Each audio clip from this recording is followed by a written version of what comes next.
there Cancer, welcome back to Wild Lotus Tarot. This is going to be your weekly intuitive reading for December 21st to the 27th. Cancer, let's do this and see what is coming up for you as we get closer to closing out 2020.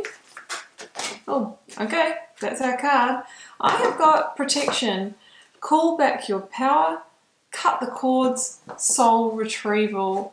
And you know, it really is a great time for this. I do believe we had the major conjunction on the 21st. You might be watching that today on the day of that happening. Yeah, and basically we are welcoming in the age of Aquarius, a whole new era. So if there is anything from the past that you really feel that you need to completely move on from, now is the time to do that.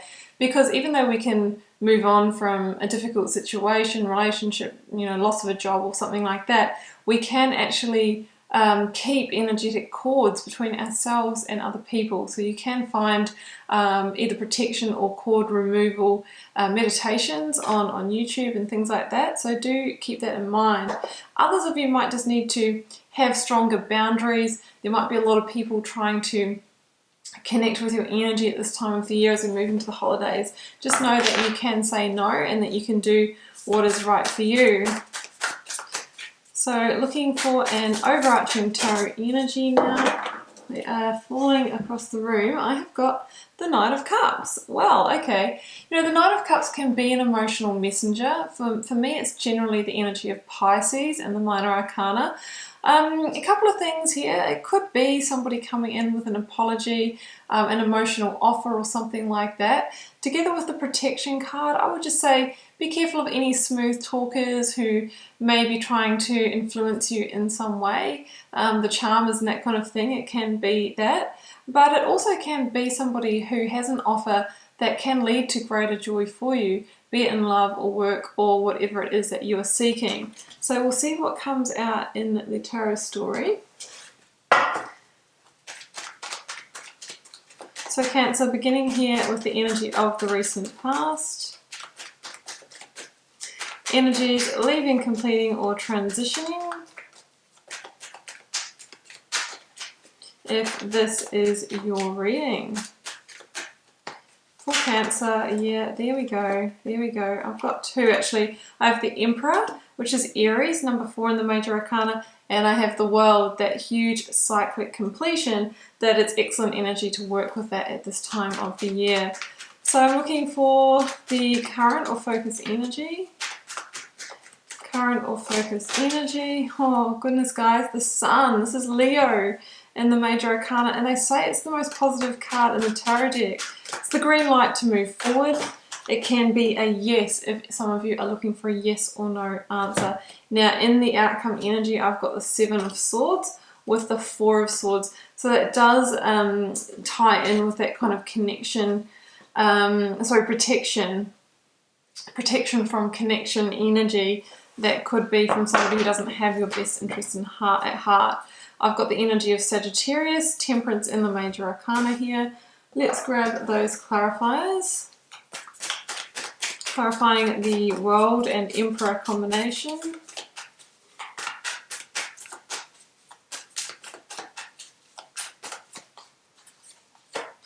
Wheel of Fortune. Wow, guys, you have amazing, huge energies here. I have got the 9 of Swords clarifying the Sun. Clarifying the 4 of Swords, 7 of Swords, I've got the 5 of Swords. Going to get one more for that 9 of Swords, the 3 of Wands, yeah. And at the bottom of the deck, the Magician. So many major arcana. The World, the Emperor, the Magician, Wheel of Fortune, Sun and Temperance. That is a power combination right there. So well, let's start with the Magician then.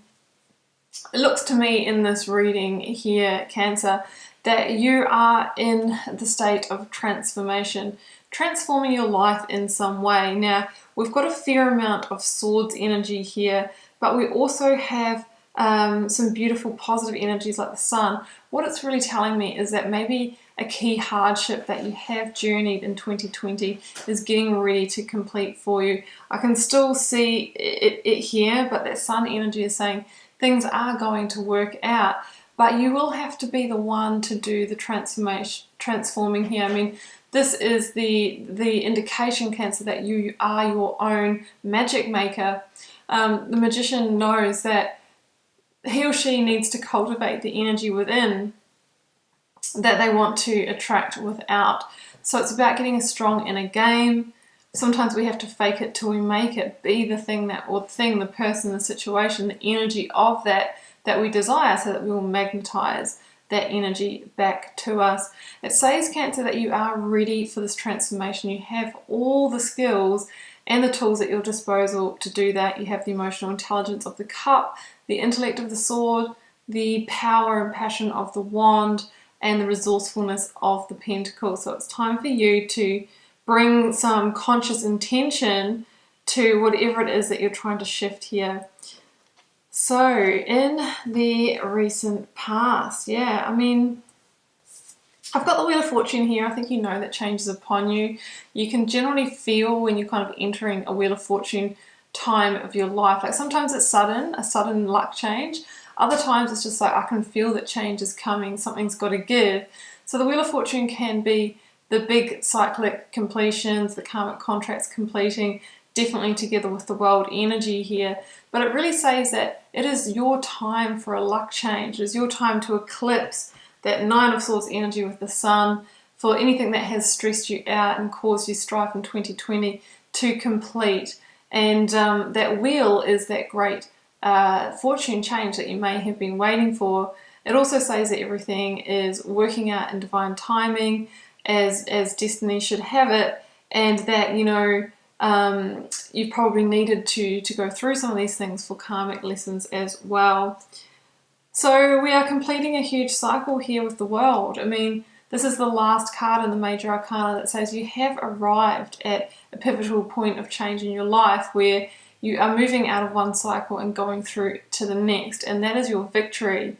Yes, you might be feeling a bit vulnerable at the moment, Cancer, but just know that you have actually completed what you needed to in this situation. It's actually interesting with the Magician here, because the world energy is about completing what the Magician manifested. This is the last card, the Magician is the first card. So at some point, whatever it is that you're completing, you probably wished for consciously, it's come in, it's gone full cycle, and now you're getting ready to move into a new chapter. And a new chapter where I feel like you are calling the shots, Cancer. You're stepping up into Emperor energy, or taking the reins and really empire building now. In your past chapter, you might have kind of gone with the flow, taken what life threw your way, what people came your way, and all of that. But now you're actually going to start, you know, doing that work of alchemy, attracting what you want towards you, so that you begin to shape your reality as you truly want it. You're laying the foundation for a really successful future ahead with the Emperor energy. So it's about taking practical steps, not being moved by our emotions, and being really, you know, calculated and strategic in the decisions that we make to move forward. So in the current of focus energy, first of all, Nine of Swords, it's time to put those stressful situations behind you. How we do that is to bring them to completion. Like Ten of Swords follows the Nine, which can be a painful ending. So for some of you, you might have to have some difficult conversations. You might have to leave behind a situation. It is perfect time to do that right now. Release yourself from the overanalyzing, the overthinking, the anxieties, and all of that, because the Sun energy says that a new blessed path is actually opening up for you. Three of Wands and the Sun. So the person in the Three of Wands knows that the present situation that you're moving away from doesn't hold what you desire for the future. So they've turned their back on that and are really looking from the present moment to the new achievements and successes. In the Rider version of this card, we see the person who's looking at ships on the horizon. So it says it's really important, the foundation as the Emperor that you lay now and those strategic steps that you take are really important, because they are going to determine if those ships come in and whether they are, you know, little boats or super yachts, all right? So plant your seeds wisely is what I'm trying to say. The Sun says, yeah, look, you probably can't really go too wrong here. The future is bright. You're breaking through major obstacles, shining the light in your dark corners. You might have been doing a lot of shadow work this year. And the future is bright. And if you're wanting the green light to complete something, to move forward, then the Sun is it. It is a yes card. It is about rebirth. Again, it speaks of vulnerability, but we need to kind of push past that, otherwise we don't get to the fresh new beginning. Now, in the outcome here, we have some interesting energy. I'm kind of feeling that if somebody does come forward who might seem too good to be true, or have all the answers, or be a bit of a charmer, or something like that, I think we just need to be careful of that, because we do have the Seven of Swords with the Five of Swords here, and it can say that somebody in your sphere this week doesn't have your best interests at heart. The Seven of Swords can be that kind of energy of manipulation that comes in with the Five of Swords and says that, you know, it could cause you some kind of conflict, or you might be kind of fighting a bit of a losing battle with this person. Instead of kind of maybe getting involved with others that might come directly in this week, it's probably more of a time to take a quiet pause, to maybe work through some of the things to do with this ending, some of the hurts if there are any, and to really establish that moment of clarity. So the Ace of Swords underneath there, and the strategy forward. So it's more of a time for, you know, retreating inwards, tying up loose ends, getting ready to plant new seeds, rather than potentially letting other people, you know, come into your sphere and influence you. And we're ending here on the energy of Temperance, Sagittarius, in the Major Arcana, and this is the energy that follows on from death, the energy of Scorpio. So it's saying, you know, if there's something that you didn't complete from November, we've got this last little bit of Sagittarian energy to work with and to release, to clear slate, to purge, to let go, in order to welcome in that Sun energy, that new dawn, that new day. This is about the guidance forward. It is about doing that internal alchemy to get yourself back in balance, emotionally, mentally, physically, spiritually. And, you know, it really is the great soother that comes in after we might have gone through a difficult time. So I really feel that this is between this and the Sun, it really says you will be guided forward, you will be guided in this situation. Protect yourself from energies that might come in and influence you anyway. It's really a time for you to go within, do your inner alchemy, do your inner work, allow that wheel to turn. In Cancer, then I think that you will be in a really good position to go into 2021 with a nice clear slate and in a really good place energetically to create the new. Okay, Cancer, well, I'm going to leave it there, and I do hope you enjoyed this reading. Keeping in mind it's a general reading for the collective, may or may not resonate, sometimes just pieces do. If you're called to share, leave me a comment. I do read them all and try to respond to as many as I can. Helps me get to know you guys, connect with your energy, and see what's happening out there in the collective. Cancer, it has been a pleasure. I will see you back here next week for another one. Bye for now.